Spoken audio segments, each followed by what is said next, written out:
Hey, if you're considering making a move to the Phoenix area, then Queen Creek is one of the suburbs that absolutely needs to be on your radar.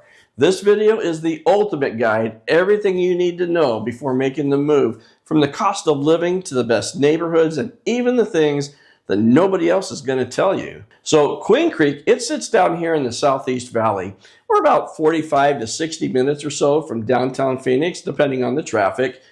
And up until about 2012, Queen Creek was a small agricultural town. We didn't even get our first traffic light until about 2001.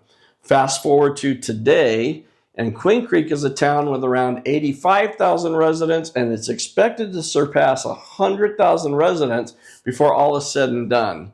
Now, with all of the growth we've seen over the last decade or so, you can think new, clean, family-friendly, and still growing. And every community has its own little vibe, right? You know that old Donnie and Marie song, she's a little bit country and I'm a little bit rock and roll? Well, Queen Creek is still a little bit country with a little bit of urban sprawl. Let me explain.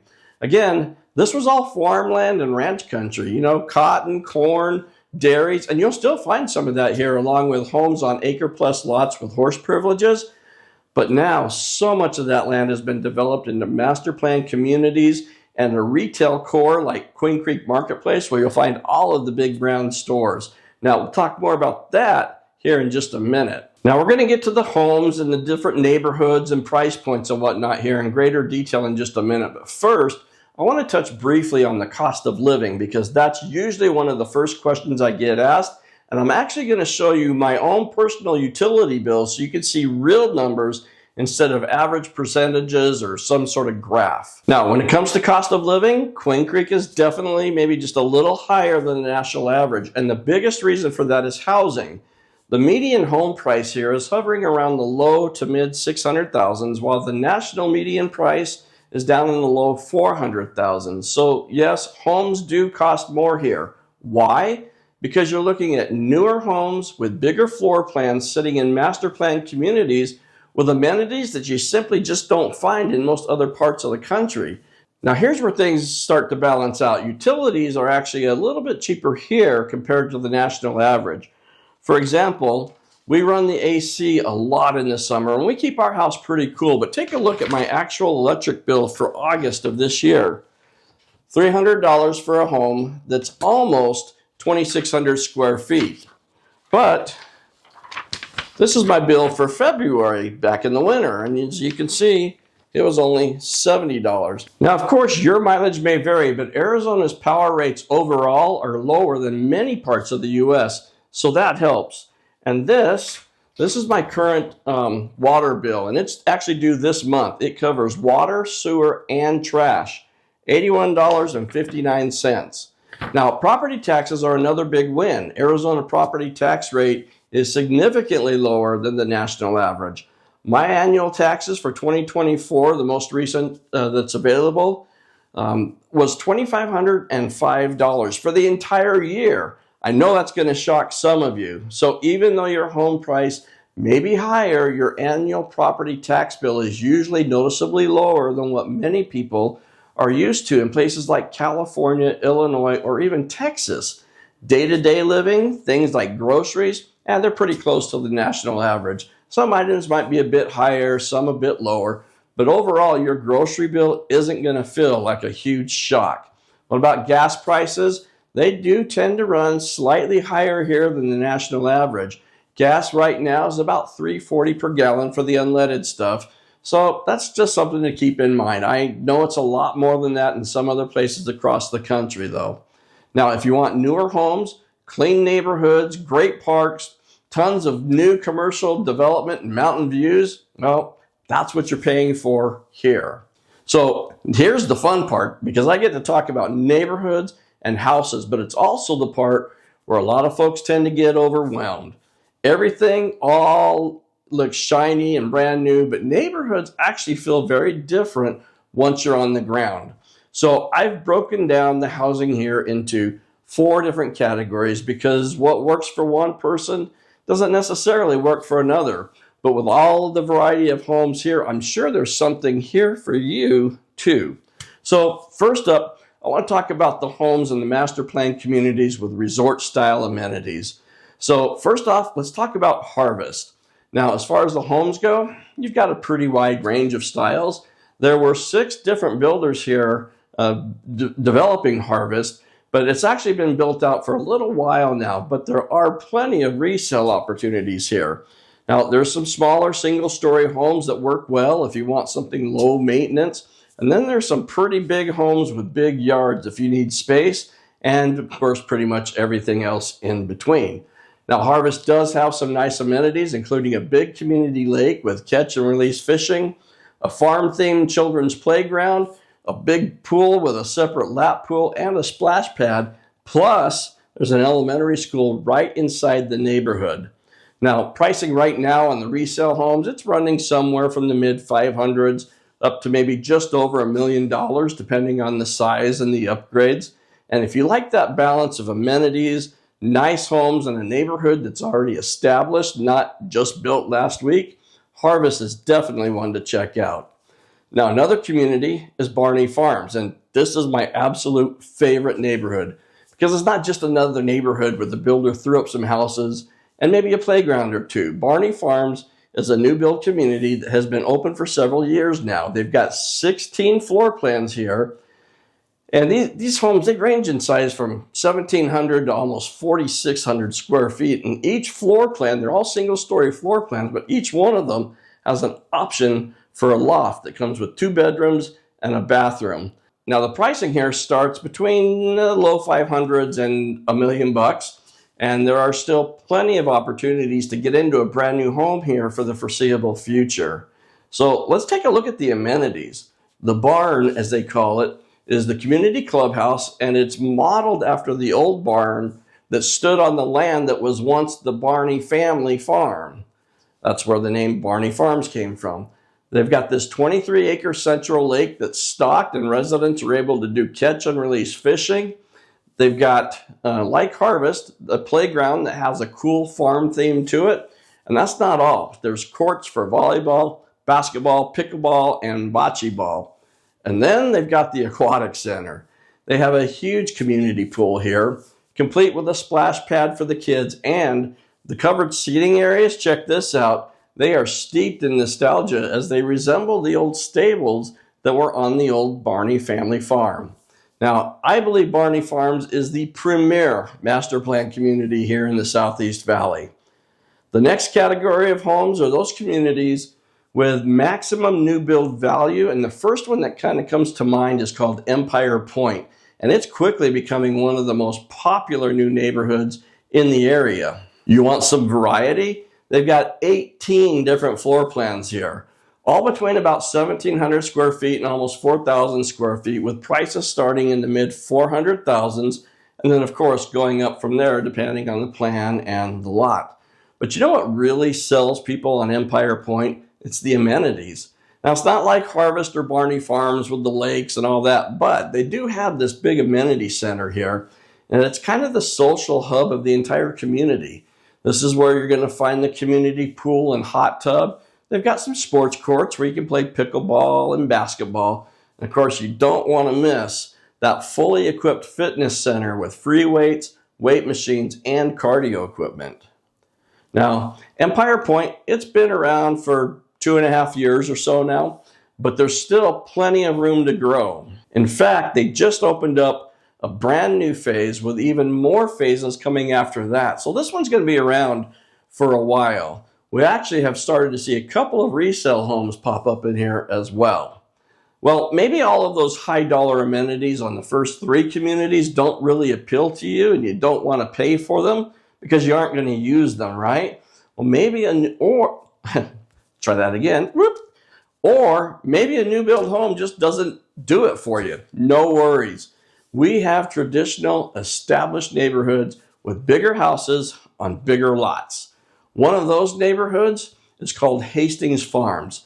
Now, Hastings Farms was initially started back in 2008, but as we all know, the market crashed and everything sat dormant for a few years. In 2012, Hastings Farms came back to life, and it has been booming ever since. Now, there were 4 different builders in Hastings Farms, and the homes range in size here from about 1,400 square feet to over 5,000 square feet, and they come in a wide variety of different floor plans.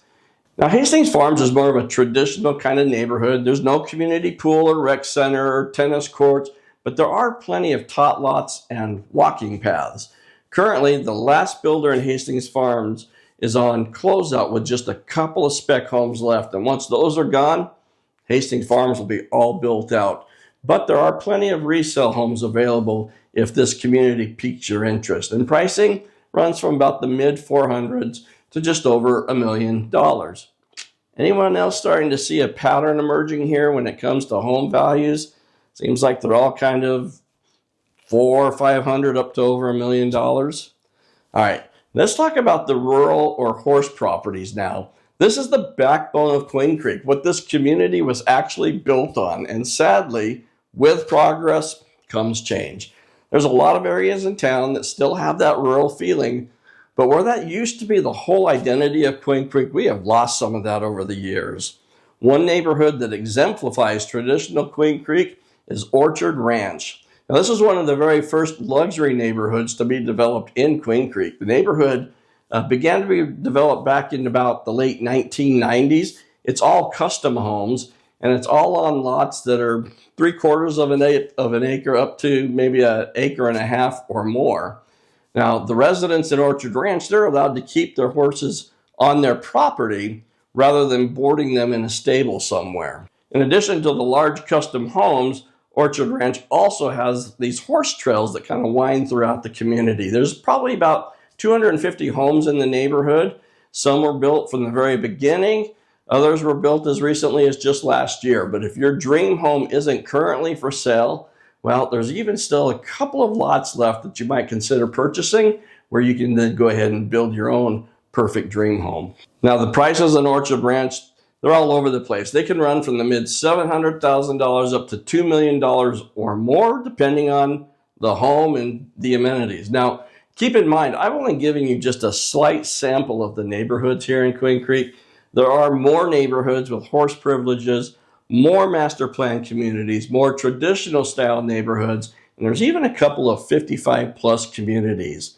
Now, if you're watching this video and thinking that you do want to relocate to Queen Creek, feel free to give me a call, shoot me a text, or write me an email so that I can start putting together a game plan for you on how to make this move as easy as possible. All right, let's talk about the weather. Yep, not gonna lie, summer is hot.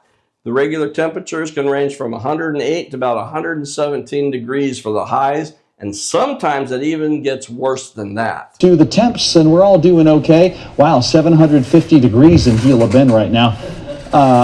And 1,270 in Ahwatukee. Now, I'm not authorized to evacuate Ahwatukee, but this temperature seems pretty high. Cave Creek is really Yeah, Cave Creek, Fountain Hills, they don't look good either. And frankly, Wickenburg is a total loss. The upside, fall through spring, it's phenomenal. 60s and 70s and sunny for months. In the summertime, we get that monsoon, which brings in some evening storms or some late afternoon haboobs, which are these huge dust storms. And August, it's typically the rainiest month of the year. Here's a pro tip. You learn the summer rhythm fast. Mornings outside. Midday is inside with the AC. Evenings, maybe you go back outside, but for sure, you're going to use the heck out of the community pools or your own private pool. How about jobs and major employers? So let's talk about employment and commuting. Queen Creek, it's growing quickly, but it's still a suburb of Phoenix, which means many residents have to commute to nearby cities for work. But that is changing. This region's job base is diversifying. Lots of aerospace, defense, light manufacturing, and logistics. For example, LG Energy Solutions is just finishing up building a $5.5 billion battery manufacturing company in Queen Creek that's going to bring in a couple thousand new jobs to the area. And with the Mesa Gateway Airport and the Mesa Technology Corridor just a few miles away, There are lots of high-tech jobs with companies like Apple, Meta, and Google, just to name a few. There's even more employment corridors in Gilbert and Chandler, making the job market here in the Southeast Valley really pretty strong. Now, for remote workers, Queen Creek is ideal because you get the peace of a suburban setting without that daily commute. And speaking of the commute, let's talk a little bit about the transportation system or lack thereof. There's no big loop freeway that runs through Queen Creek or even into Santan Valley yet. You're going to have to use the surface streets like Ellsworth and Ironwood, Ocotillo Hunt Highway, and the new State Route 24 spur that now runs between Loop 202 and Ironwood Drive.